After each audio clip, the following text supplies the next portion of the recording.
Okay, so yesterday we have been talking about the spiral model, and there we have studied the phases of the spiral model.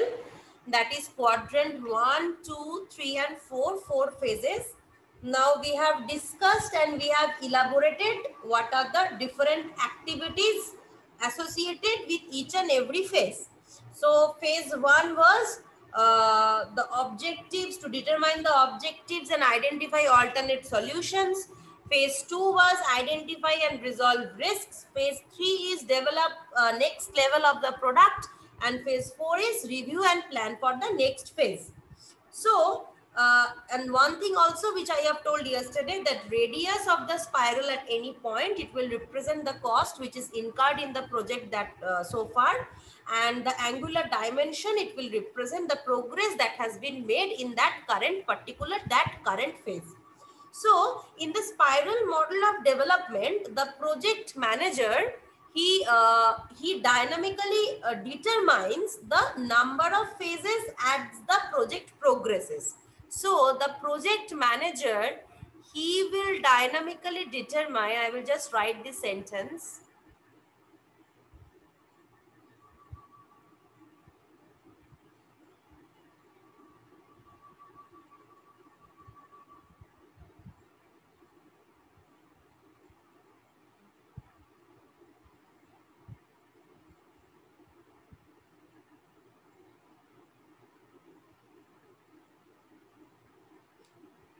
Okay.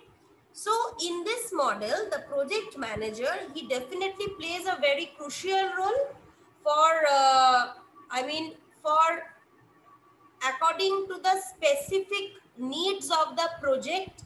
He will have to identify the number of phases, and this identification and implementation, it goes on continuously till the project is complete.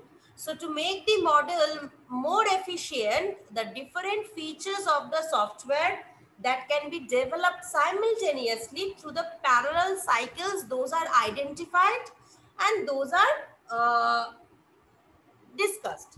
But here for your course, we are not going to discuss the parallel cycles in the spiral model. But yes, parallel cycles, parallel execution of different activities also exist in this spiral model. But for the BTech case, we will only emphasize on that the features are developed sequentially or incrementally. Okay. So what are the different advantages or disadvantages that are associated with the few spiral model? So every model has a few advantage and disadvantage. So spiral model is also that.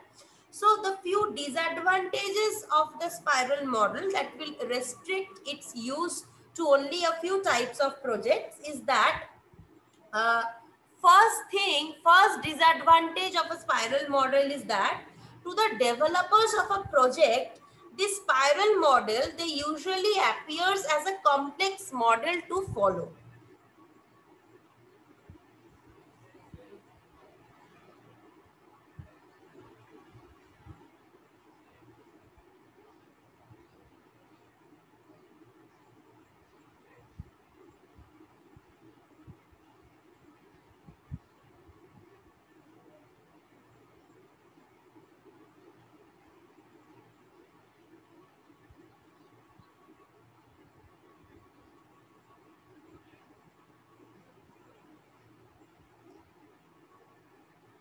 Because since it is a risk driven and is more complicated, the phase structures are more complicated than the other models. So the development team sometimes find it a very difficult or complex model to follow. So unless there is some knowledge and there is some experience in the staff associated with that project, it is difficult to follow the model. So knowledgeable and experienced staff is required in the project. And always it is not possible that a project will always have knowledgeable and experienced staff. Because if I always give preference to people having experience, Then the freshers, where will they go? The freshers can't break their fresh tag, because without experience, without getting hired in a company, they can't have gain experience. So it is therefore sometimes difficult, because always it will require knowledgeable and experienced candidates in the project, and always for every company to have knowledgeable and experienced candidate for every project is not possible. So this is the main reason or main disadvantage. Another is it is not suitable for use in the development of outsourced projects.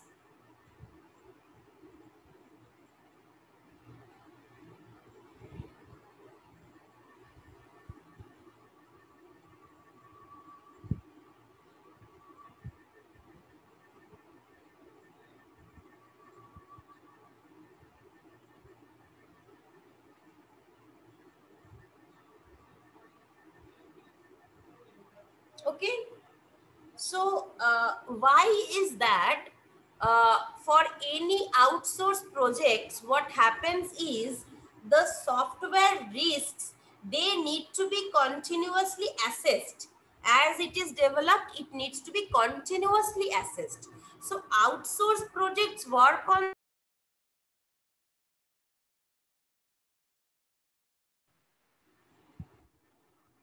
uh, sorry, my connection got disrupted, so the writings got okay, it is not saved. Anyways, so in what happens is, for outsourced project, the software risks, they need to be continuously assessed, and so continuously assessing something which we are outsourcing or exporting to some other people, it is a bit problematic.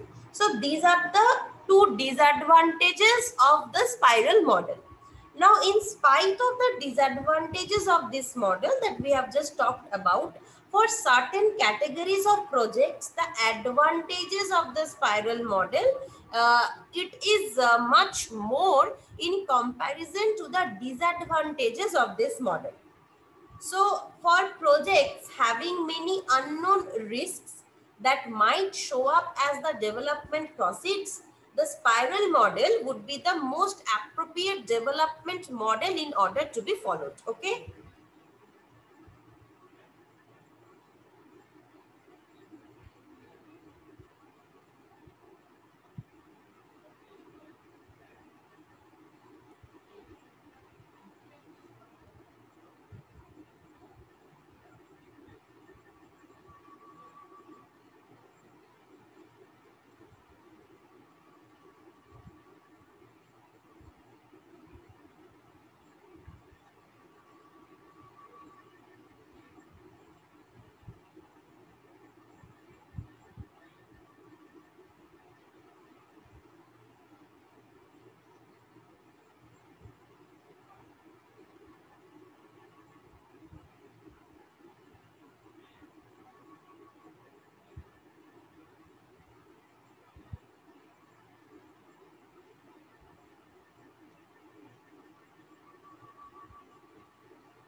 Okay.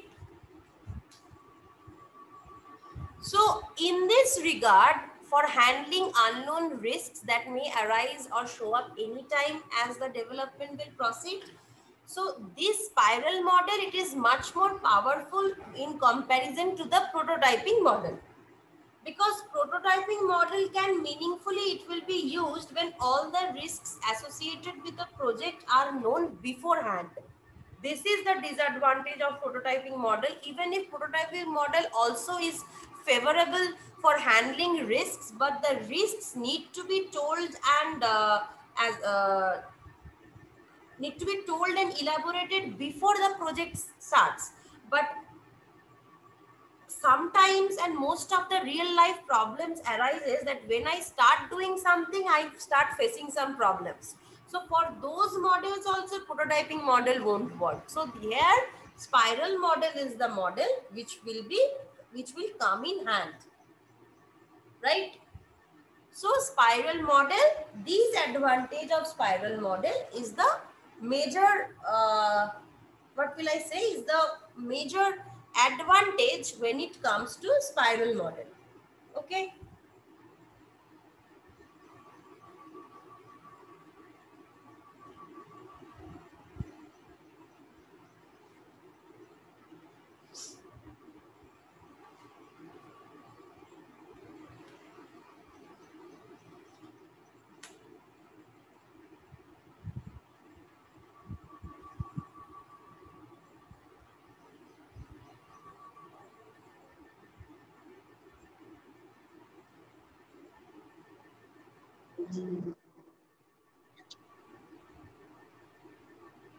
Okay.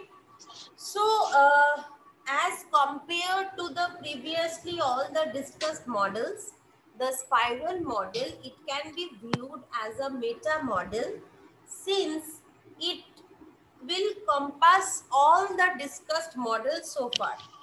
Because suppose for example, a single loop spiral, a single loop, it will represent a waterfall model.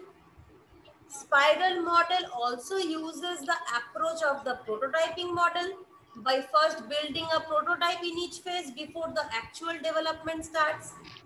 Now, these prototypes are used as a risk reduction mechanism, and the spiral model, they will incorporate the systematic stepwise approach of the waterfall model. And also, spiral model can also be considered as supporting the evolutionary model, because the iterations along the spiral, it can be considered as evolutionary levels through which the complete system is built.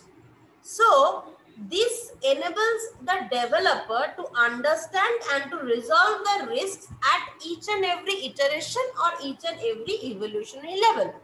So, why I am saying spiral model as a meta model? Because first, single loop spiral, I will just write this thing down.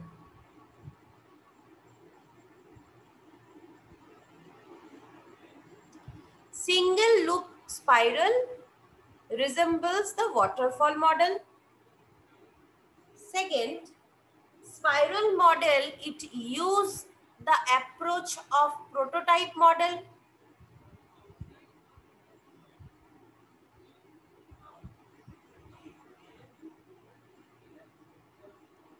How does it use the approach of prototyping model?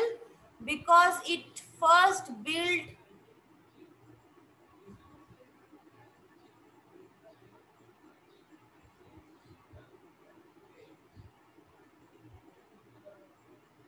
right? So in each phase, the prototype is built before the actual development starts.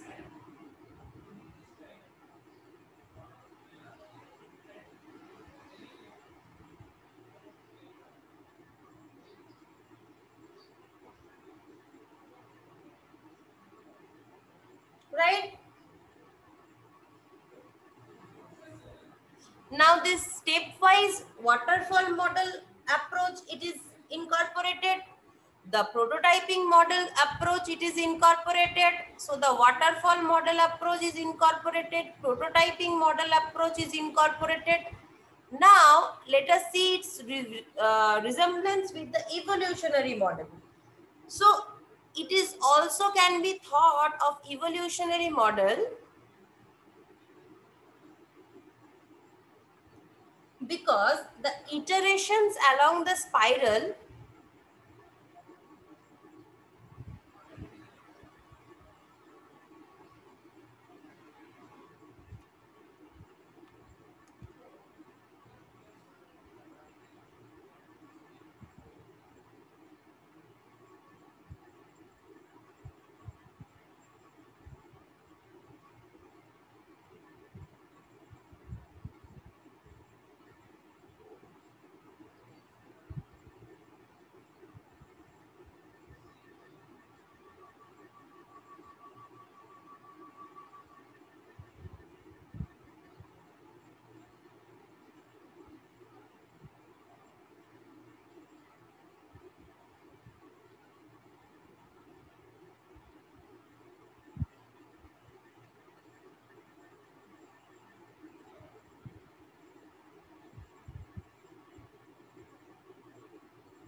Okay.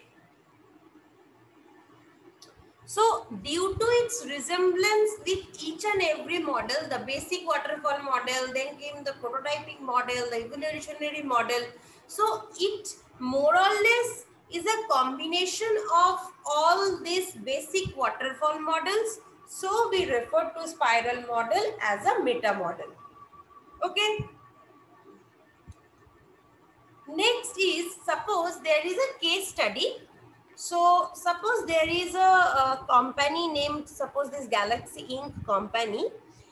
They undertook the development of a satellite based communication between the mobile handsets that can be anywhere on the earth. Now, in contrast to the traditional cell phones, by using a satellite based mobile phone, so what was the difference between them? Why was it a project? Because these satellite based mobile phones, the calls can be established as long as both the source and the destination phones are in the coverage areas of some base stations. So the system will function with with a few dozen of satellites. So these satellites, they would directly pick up the signal from a handset and they will transfer this signal to the destination handset. So there will be a satellite orbiting around the earth. From the caller set, they will pick up a signal and they will send this signal to the destination handsets. So this revolving satellites, it will cover the entire earth, and communication between any 2 points on the earth, even between the remote places, it will be possible, right? Earlier what used to happen? Earlier it was not that much easy in order to call out of India, right? But now using your mobile, if your mobile operator will charge something and if you take the permission and they will give you that feature in your mobile, for that your just operator needs to be aware of that you want the feature to make international calls, but actually you do not have to change your handset, and also you do not have to change the company which is providing you the the internet or the network, sorry. So this satellite based communication need to be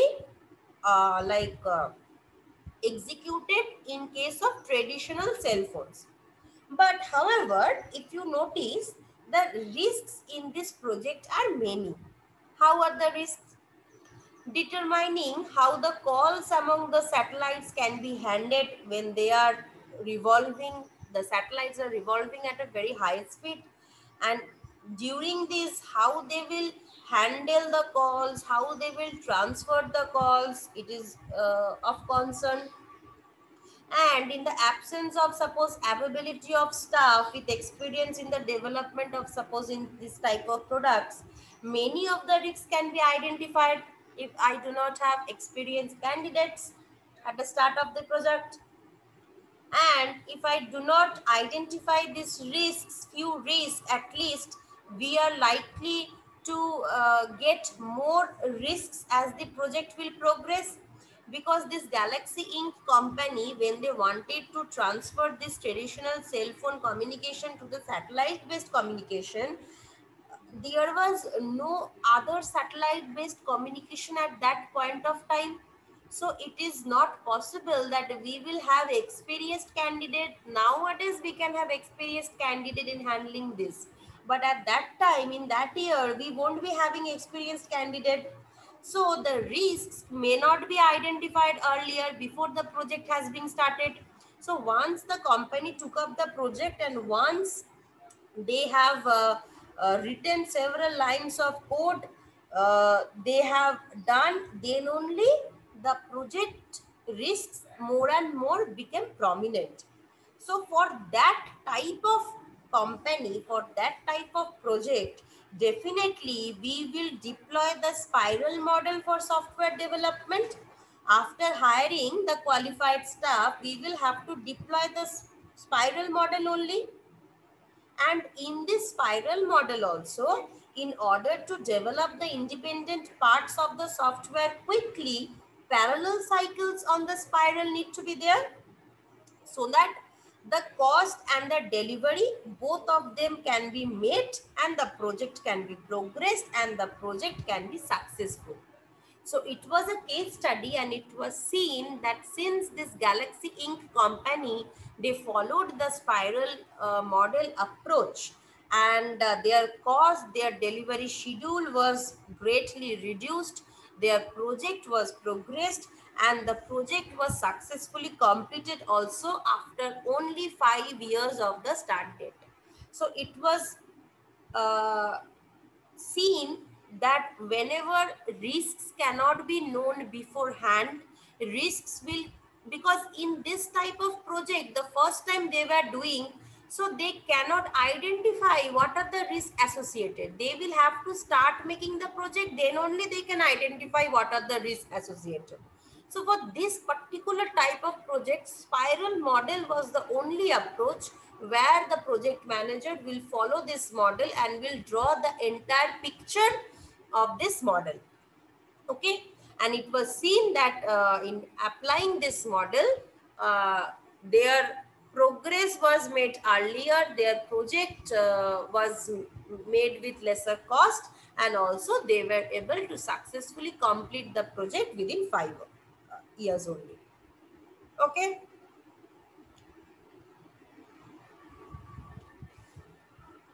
So this was all about the spiral model, and with this I have finished the first chapter, that is the module 1, rather. I have finished your module 1, because the first chapter was the introduction part and the second chapter was the different software life cycle models. Okay, so with this your module 1 has been finished. One topic which I just wanted to discuss is, so far we have talked about like what are the different models, in what situations we choose different models, but we need to understand what is the selection criteria, or how can we select an appropriate life cycle model for a project.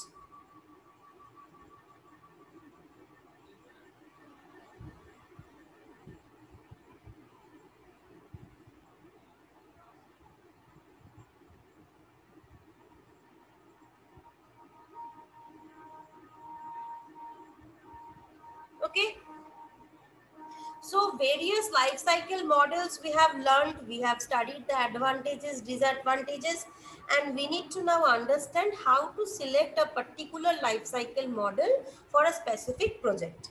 Okay, so first the things we need to put a look on is the characteristics of the software to be developed. First we need to study this. Whatever project is hand, what is the characteristics of that project to be developed? Be it an application, be it a product, be it a service, whatever it is. So the choice of the life cycle model, to a large extent, it will depend on the nature of the software that is to be developed. So for small service projects, we have studied that the agile model, it is favored. On the other hand, for product and embedded software development, we have seen that the iterative waterfall model can be preferred, and for object oriented development projects, we have seen that evolutionary model is suitable. So for small projects, agile model; for product and embedded software development, iterative waterfall model; for for object oriented development projects, evolutionary models. So these are the characteristics of the software which we are developing, we need to study, and after that study we will understand which model is best suited. Now next is the characteristics of the development team.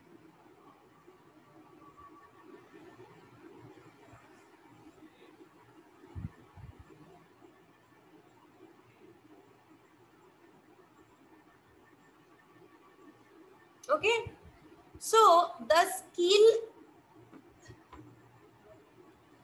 skill level of the team members it is also a very important factor in deciding about the life cycle model to use. So if suppose the development team is experienced in developing the similar softwares before, then even an embedded software also can be developed using an iterative waterfall model. But if the development team is entirely new, inexperienced, sorry, then even a simple data processing application also may require a prototyping model to be adopted. So depending on the expertise of the development team, if they have expertise in building similar products before, they do not need any prototype. But suppose for even for making a simple data processing application also, because the development team is not expertised, they are all new fresh candidates freshly appointed. So building any basic application also, they will require a prototype model to be adopted. So it also depends on the knowledge of the development team and the skill level of the team members, that which life cycle model needs to be used. If the team members do not have good knowledge, always it is better to use a prototyping model, so that you can first study that whether they are being able to do or not, and then. And the last is characteristics of the customer. So if the customer is not quite familiar with computers, then the requirements are likely to change frequently, because it would be difficult to form complete consistent requirements without that. So when the customer is not that much experienced and knowledgeable in familiar with the computers, because since we are dealing with software engineering, software products, service, applications, anything, so that case prototyping model may be very much necessary in order to reduce later on change requests coming from the customer. So later on, if there are any change requests coming from the customer, so customers who are not that much knowledgeable or experienced in handling computers, if they want to develop, if we want to develop any software project for them, it is always advisable to use the prototyping model instead. So if the development team is not knowledgeable, use prototyping model. If the customers are not knowledgeable, use prototyping model, because after making the prototype and displaying it to the customer, you can at least understand whether they are comfortable or not with what you are trying to make. Even if your team is that much knowledgeable, but still you need to make them understand whether what you are offering them, they are ready to take or not. Okay, I will just stop the share and open your LMS so that you can give your attendance.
Okay, so everyone mark your attendance.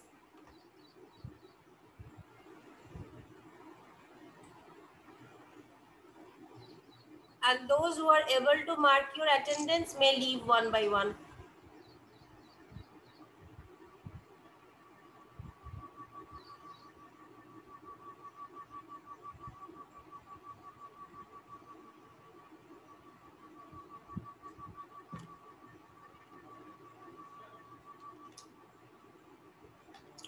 So this was all about your module 1, and with this module, with this today's class, with the last topic, that which model you should choose in order to select for your project.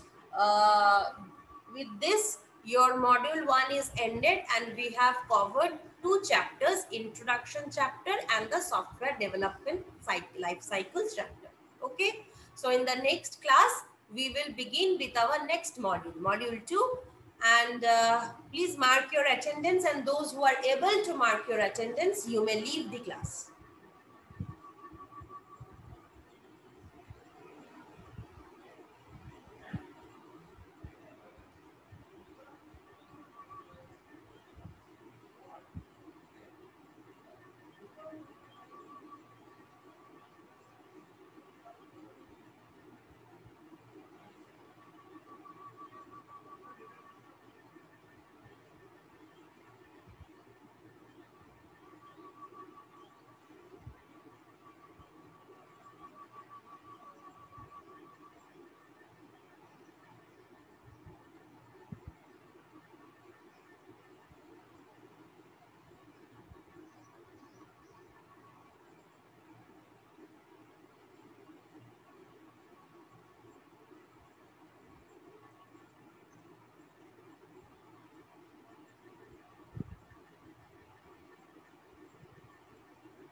Hello ma'am.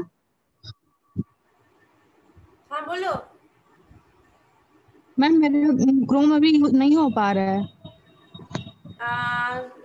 ठीक से सुनाई नहीं दिया, chat box में लिख दो। Ma'am attendance नहीं हो पा रहा है क्या?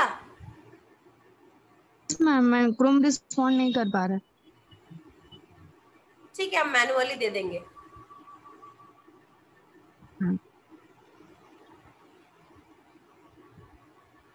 Fine. So that's all for today's class. Thank you.